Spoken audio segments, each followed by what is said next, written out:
Merhaba arkadaşlar, kanalıma hoş geldiniz. Bugünkü sizlere paylaşacağım tarifim ev yapımı pide. Malum koronavirüsten dolayı dışarı çıkamıyoruz. Biz de pidemizi, ekmeğimizi evde yapıyoruz. Yaparken de sizlerle tarifini paylaşmak istedim. Kızım da bu arada beni onaylıyor sizinle konuşurken. Tarifime geçelim arkadaşlar. Pide için 5 su bardağı unumu derin bir kaseye koydum. 1 tatlı kaşığı tuzumu unun üstüne serpiştiriyorum. Tuzu biraz karıştırıyorum unla birlikte.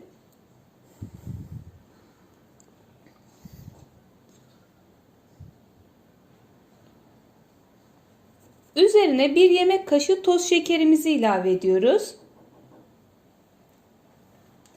Daha sonra yarım paketten bir miktar az yaş mayamızı ekliyoruz. İsterseniz siz bir paket kuru maya da ekleyebilirsiniz.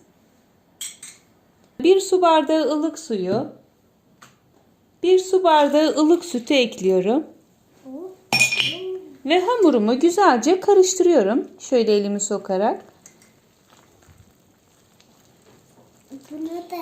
Pide hamuru ne çok kuru bir hamur olacak ne de cıvık bir hamur olacak arkadaşlar. Ele yapışan bir hamur olacak.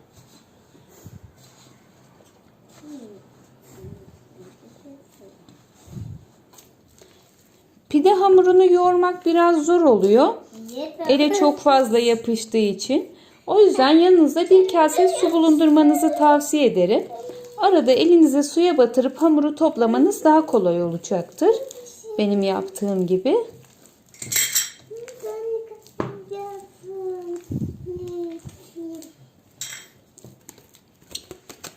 Hamurumu güzelce toparladıktan sonra üzerine streç filmle kapatıyorum.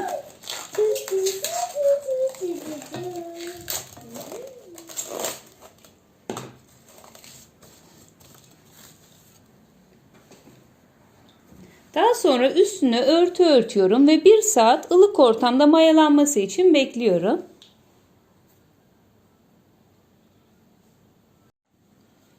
Hamurumu yaklaşık 1 saat mayalandırdım. Şu şekilde mayalanma işlemi gerçekleşti. Şimdi üzerinden streç filmi alıyorum.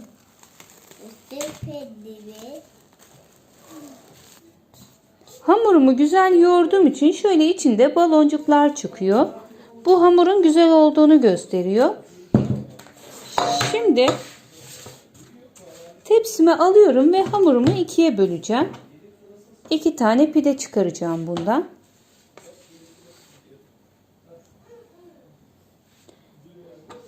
Hamurumu bu şekilde ikiye böldüm. Çok fazla yapışan bir hamur olduğu için toparlarken dikkat etmek gerekiyor. Görüyorsunuz benim de elime çok yapışıyor. Bu şekilde 2 tane beze yaptım. Şimdi hamurumun üstünü örtüp 10 dakika dinlenmesini bekliyorum.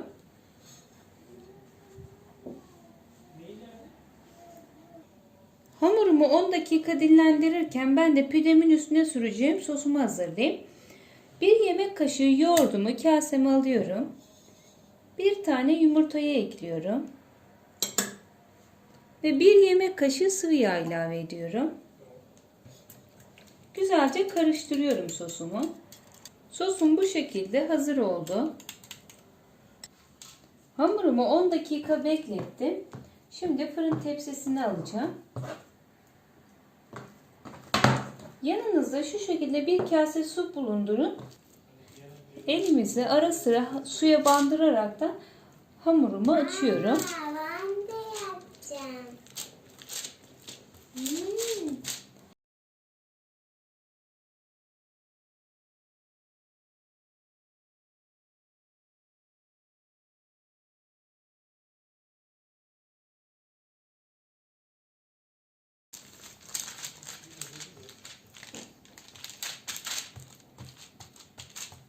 Şimdi şu şekilde tırnaklarımla pideye şekiller veriyorum. Ben de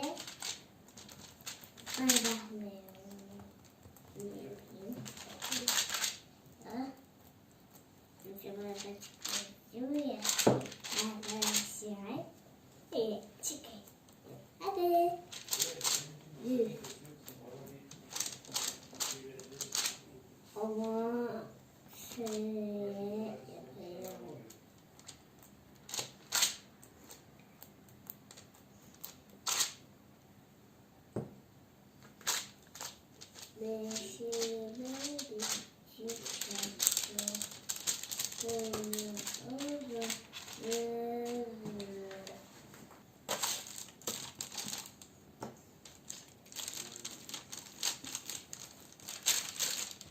Hamuruma hafif dokunuşlar yaparaktan açıyorum hamurumu.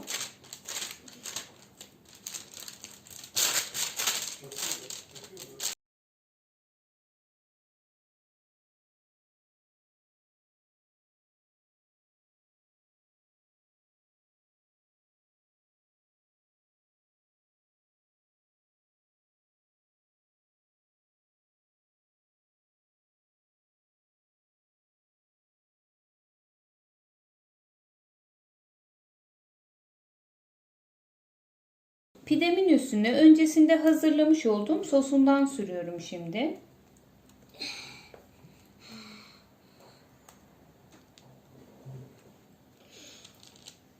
Hamurum o kadar güzel olmuş ki bakın şurada şöyle göz göz kabarcıklar çıkmış. Bu hamurun güzel olduğunu gösteriyor. Çok yumuşak bir hamur pide hamuru. Siz de hamurunuzu yaparken yumuşak olmasına dikkat edin. Çok fazla un koymayın.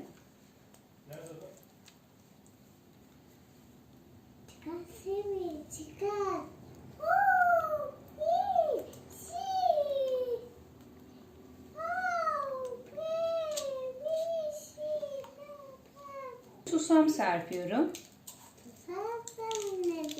Tepsi mayam hazır arkadaşlar. 20-25 dakika bekledi. Üzerine daha sonra tırnaklarımla tekrardan şekil verdim. Şu şekilde görüyorsunuz. Şimdi tepsimi 230 derece önceden ısıtılmış fırında fırının alt üst ayarını açaraktan pişireceğim. Pişirirken de bir kase su koyup fırına koyuyorum. Bu şekilde pidemin kuru olmamasını engelliyor. Bir de unutmadan söylemem gereken şey, tepsimi fırının ikinci gözüne, yani en alttan ikinci gözüne koyuyorum arkadaşlar. Ortancı göze koyduğumuzda üstü çabuk pişiyor. Şimdi pidemi fırına sürüyorum.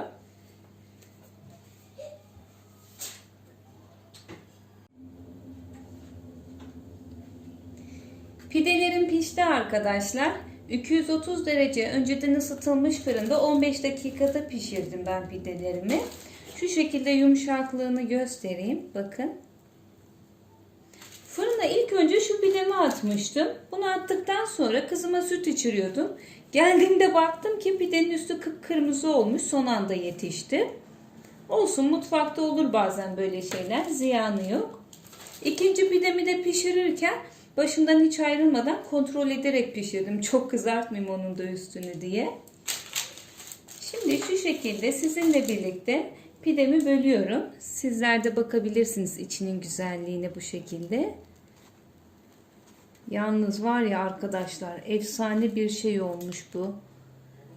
Şöyle göstereyim tekrar. Şu çok kızarmış olan pidemi de göstereyim sizlere. Güzelliğine bakar mısınız? Hiç hamur sıkışması yok, sertlik yok. Bildiğimiz fırından aldığımız pideden hiçbir farkı yok bu pidenin. Önümüzde Ramazan zaten. Sizler de bu tarifi deneyerek evlerinizde pidenizi kendiniz yapabilirsiniz. Tarifimi beğendiyseniz lütfen beğen butonuna basın arkadaşlar.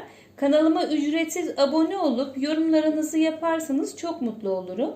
Başka tariflerde görüşünceye dek hoşça kalın.